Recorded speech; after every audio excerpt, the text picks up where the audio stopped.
For some reason, I always thought RC cars were some crazy technology, but they've actually been around for almost 100 years. And these days you can use a 3D printer just like that one, and your very own big old box full of assorted RC car parts to put one together in no time at all. But if you want to go fast, that's where they're gonna get you. See, over the last few weeks, I've been working my way up, starting with tiny little motors like this one, all the way to a jet motor like this one. And I'm trying to just answer one question. Can I break 100 miles per hour with an RC car? And I've already got the first one right here.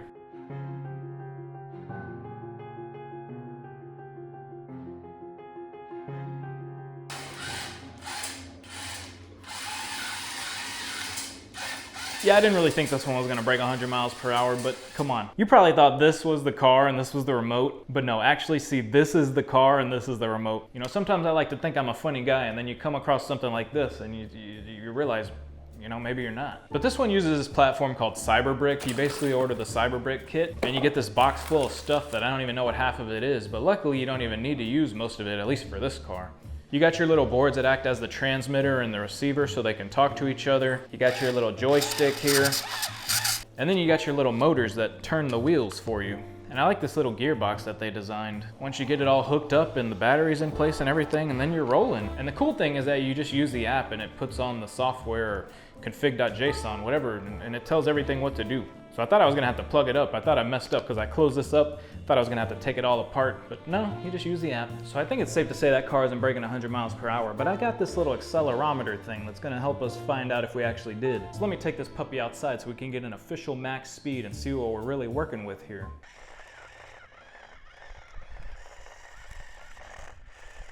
I don't know why I'm even checking, but let's see how fast that was. Well, it went 1 mile per hour, so hey, if we just add 2 more zeros to that, that's where I'm trying to be. I was hoping for a little bit better, but you know, it's only up from here. Well, that first car isn't inspiring much hope, but I have to break 100 miles per hour just for myself. I mean, these legs top out at about 15 miles per hour, and as a law-abiding citizen, I would never break a speed limit, which means this is my only chance. Unless I become a NASCAR driver, but I've been sending them emails for years and they never get back to me. But anyway, not to be discouraged, I started building the second RC car, and this time, I had much higher hopes.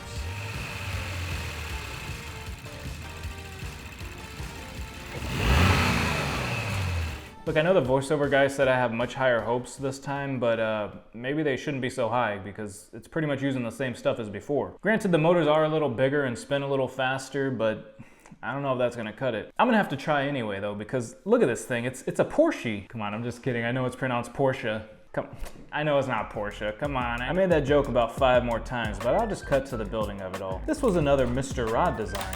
If you know which video Mr. Rod showed up in before, leave a comment and you'll get a very kind voice reply. Anyway, he made a bunch of car shells that all fit onto this RC car chassis. I got everything printed out for the shell and got it all glued together. Hey, but the shell came out really nice. Look at all these pieces. You know, I don't even know what that little red thing is. It even says Porsche on the back right here. The only problem is there was so much glue and now my hand is glued together like this. I'm looking Italian and I don't even really like pasta that much. I do like pizza, so hey. But so this is the shell, and he, like I said before, he has a lot of them. I had to go with the Porsche, but look at all these other options. Look at all these other options over there.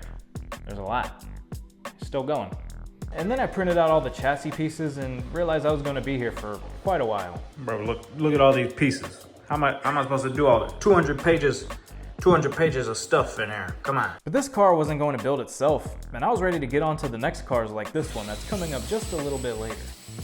I finally did it. There's so many pieces. You ever like do something and like after you're done, because you've just been doing it so long, your brain is just like fried? I usually don't get brain fry from like building something like that, but that did it. This is some great work, Mr. Rod, but that's a lot of pieces to put together. But they all have a purpose. Look at this. Can you see the little gear moving in the chassis? Look at it, it's like a whole suspension. You got springs in the front. It's like, it should be a pretty smooth ride. So these tires are printed out in PLA. I've got some other tire options up my sleeves a little later. I didn't print out a remote, but I got it all put together. It's still gonna work. So you turn them both on. There we go. Oh, there's the wheels. This is the wheel joystick. That's moving pretty good. That's moving better than old remote control car remote. So now I think it's just time to pop this shell on and we're gonna be driving.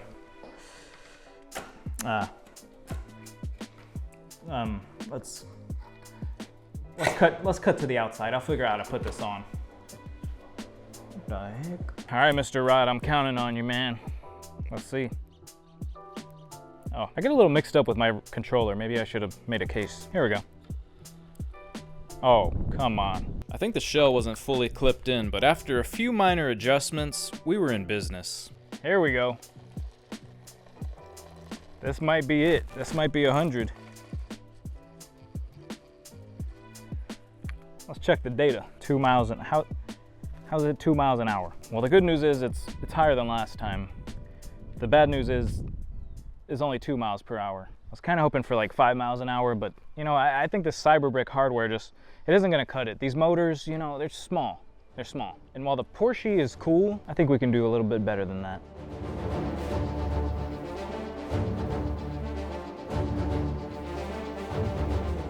I'm excited for this next one. It's a project that's been around for almost 10 years. It's by a guy named, hold on, I wanna make sure I get this right. I don't wanna botch his name.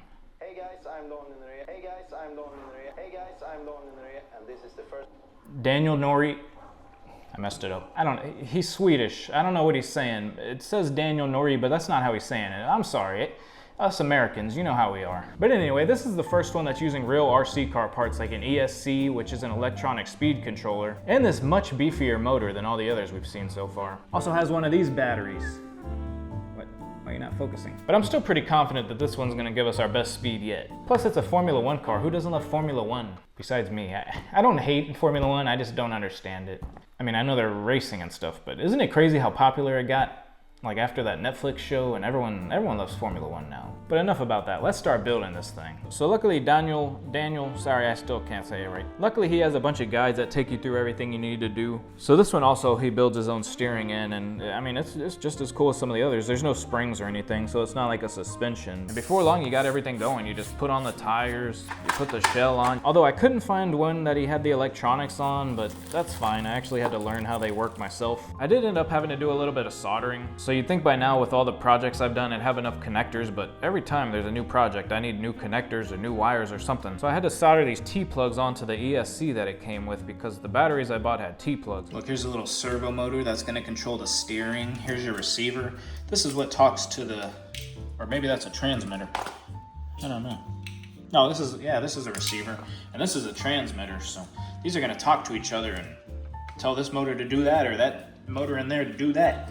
Turn them wheels. And RC electronics are pretty straightforward. I mean, that just plugs into the battery and then you're ready to go. It's really just, how many parts is this? 1, 2, 3. I don't know, I can't count that high. But yeah, this build was pretty smooth. I mean, everything just went together pretty nice, and before long I had all the electronics tucked in and it was time to try it out. My leg, got my leg. Ow. This one's feeling legit. I think this one's gonna be some progress here. Oh, that got some power. Yeah, this one I bought some tires. These aren't printed. They're some rubber tires I found. And that's pretty quick. That's a big step up. That's not 2 miles an hour. Oh! My performance analyzer. I think this is looking good. I'm gonna have to upgrade from this little section of driveway. I gotta take this to the streets. I tried my hand at driving the RC car around. I don't really think I have a future in RC car racing, as you can probably tell by these clips. But then I noticed that when I drove it, the wheels did this crazy thing, and I understood why they kept slipping off. Seriously, look at that. Eventually though, I started getting the hang of it by slowly speeding up, and it actually got up to 23 miles per hour. That is crazy. That's a huge improvement. That's like 1,100% or 1,000. That's a lot of percents better than the last one. And honestly, I can't really control this thing. The wheels keep falling off a little bit and I kept spinning out. So it might even be able to go a little faster than that. That's only a quarter of the way there though. But this is fun. This is like the ideal RC car for me. But the goal is 100. I gotta go find something else.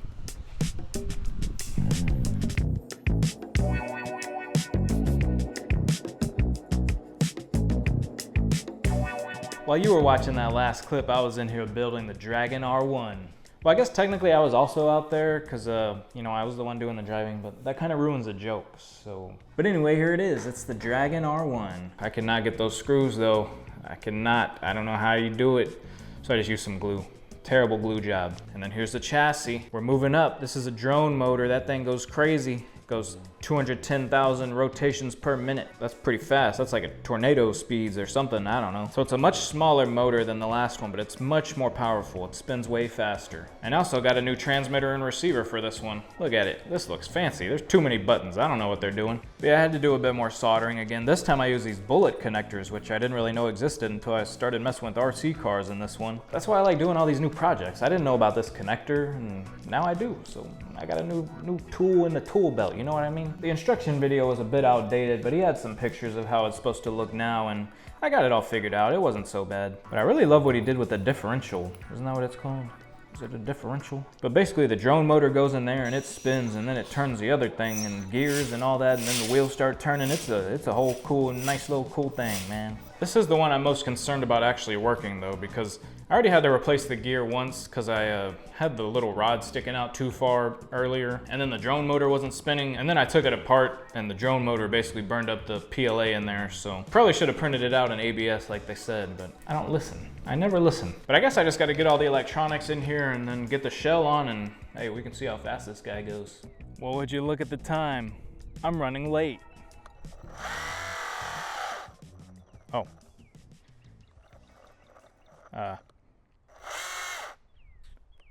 What?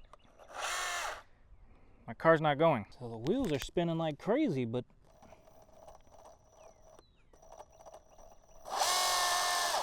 it's not going nowhere. Come on. Come on. It's idling. Man, I don't know why it's not working. I had high hopes for this one. You can see it's got the power. Maybe it needs new tires. Let me change out the tires real quick. Except when I tried getting the tire off, I absolutely demolished the rim, and there was no saving this one. Talk about getting hit when you're down. Maybe I'm just not meant to hit 100 miles per hour. Thought I could do it. At this point, I was starting to feel like a failure. I really just wanted to go 100 miles per hour, but it wasn't working. But I was just starting to feel like a big, dumb, silly guy. Thanks a lot. What'd I say? Maybe it was time to give up. But just when you think it's all over, you find exactly what you need. 5, 4, 3, 2, 1.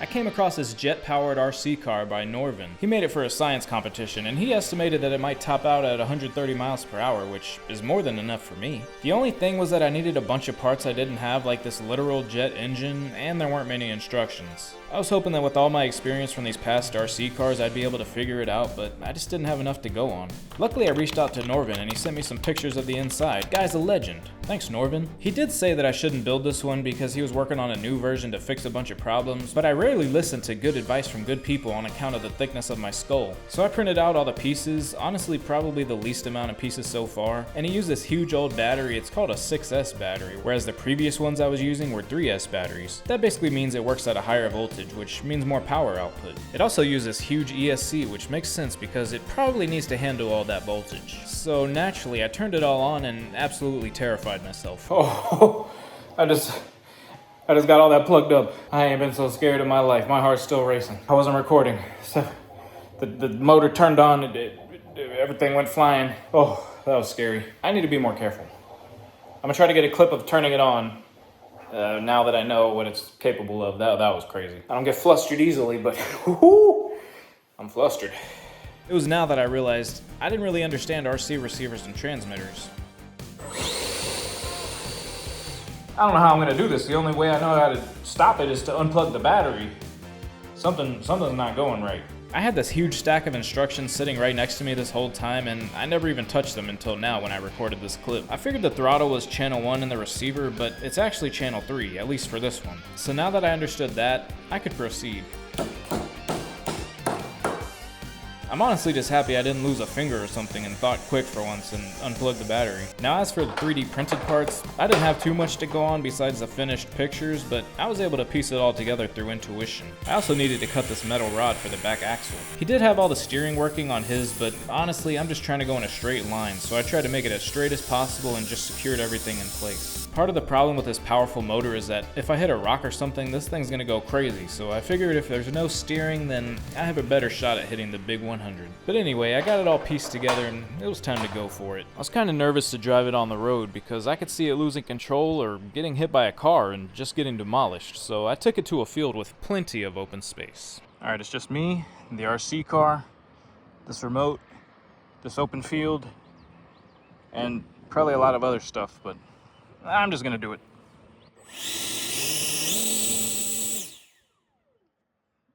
Actually, grass is probably not a good idea. I gotta think of something else. Except even back at home, it wasn't really doing a whole lot in the driveway. It showed some signs of life, but it wasn't looking like it was gonna do what I wanted it to. As it was, I basically had a leaf blower. I took a look and it did look like one of the wheels were rubbing, so I made some fixes and it was all or nothing time.